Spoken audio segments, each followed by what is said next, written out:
وہ دیا ہے اس وقت تو نے یہ کیوں نہیں بنائی ویڈیو؟ میں حیران ہوتا ہوں کہ یہ لوگ آخرت میں جا کر کیا جواب دیں گے اتنے حساس مسئلے پر۔ اچھا، مولانا فضل الرحمان صاحب نے چند جملے اٹھائے جو مجھے بڑے پسند آئے اور وہ ضروری ہے۔ انہوں نے کہا قادیانی کافر نہیں ہے،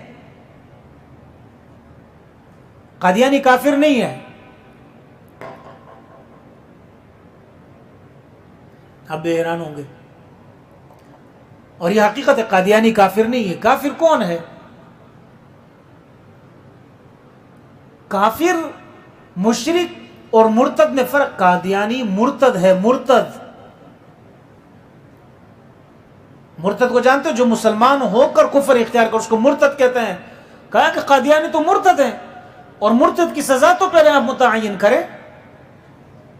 یہ بہت بڑا جملہ اٹھا ہے۔ دوسری بات بڑی عجیب کی ہے انہوں نے،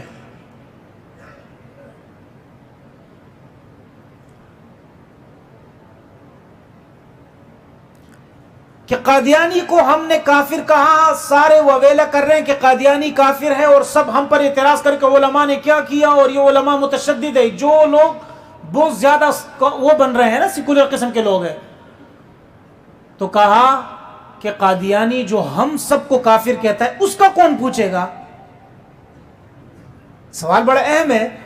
یعنی ہم نے قادیانی کو کافر کہہ دیا، اس پر تو سیکولر قسم کے لوگ اور یہ باہر کے لوگ اور جو قادیان نواز لوگ ہیں اور امریکہ نواز لوگ ہیں وہ تو سارے وہ ہیں، لیکن ان سے کون پوچھے کہ یہ ہمیں بتا دو قادیانی ہمیں کافر کہتے ہیں؟ اس کا کون پوچھے گا؟ یہ بڑا اہم سوال ہے، میں سچی بتا رہا ہوں، یہ معمولی نہیں۔ ایک مرتد، ایک قادیانی ہمیں جو کافر کہہ رہے اس کا فیصلہ کون لڑے گا؟ سمجھا گی بات؟ یہی تو بات بھٹو صاحب کو کی تھی نا، جب مرزا ناصر داخل ہوا نا اور مرزا ناصر کی پگڑی دیکھی، بڑی داڑھی دیکھی، تو بھٹو صاحب نے کہا یار یہ کیسے کافر ہو سکتا ہے؟ ہاتھ میں تسبیح ہے، بڑی داڑھی ہے اور پگڑی پہنی ہوئی ہے۔ مرزا ناصر کو جب دیکھا تو بھٹو صاحب نے کہا، کیونکہ وہ دیکھو عام لوگ تھے، وہ اس طرح وہ تو نہیں تھے کہ ان سب چیزوں کو سمجھتے۔ تو جب وہ بیٹھے تو کہتا ہے مفتی محمود صاحب حیران تھے کہ خدا کیا دلائل دے، سب نے اپنی دلیل دی، تو مفتی محمود صاحب نے بھٹو کو کہا کہ ایک بات بتا دوں آپ کو۔ انہوں نے کہا کیا؟ کہتے اس سے ذرا پوچھو۔ کہا مرزا ناصر میں آپ کے قادیانی کو، مرزا قادیانی کو میں نبی نہیں مانتا، میرے لیے کیا ہو گیا؟ اس نے کہا تو کافر ہے۔ اس نے کہا اچھا۔ کہتے فلانا بھی نہیں مانتا، کہتے وہ بھی کافر ہے۔ کہتے یہ بھٹو صاحب بھی نہیں مانتے، کہتے یہ بھی کافر ہے۔ اس نے کہا تیری ایسی کی تیسی، یہ سوال کون پوچھے گا ان قادیانیوں سے جو ہمیں کافر کہہ رہے ہیں؟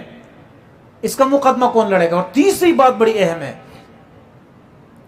انہوں نے کہا قادیانی کو جو کافر قرار دیا ہے اس کو آج تک انٹرنیٹ کے جو اس کا اہم وہ ہے نا اس میں نہیں ڈالا گیا، حکومتی اس میں یہ نہیں ڈالا گیا ہے۔ قادیانی کو جو کافر قرار دینے کی قرارداد ہے اس کو اس انداز سے نہیں ڈالا گیا، سوشل انداز سے جس طرح ڈالنا چاہیے تھا۔ آپ قادیانیوں کی محنت دیکھیں، آپ دیکھیں اسلام، گوگل پر سرچ کر لیں اسلام، سب سے پہلا جو پیج آئے گا، سب سے پہلا جو وہ آئے گا ان کا ویب سائٹ آئے گا، سب سے پہلا قادیانیوں کا آئے گا۔ کہاں جا رہے ہیں آپ؟ ہم کیوں محنت کریں گے اسلام کے بارے میں؟ ہم فلمیں ڈرامے کیوں نہیں دیکھیں؟ ہم انٹرنیٹ پہ بکواس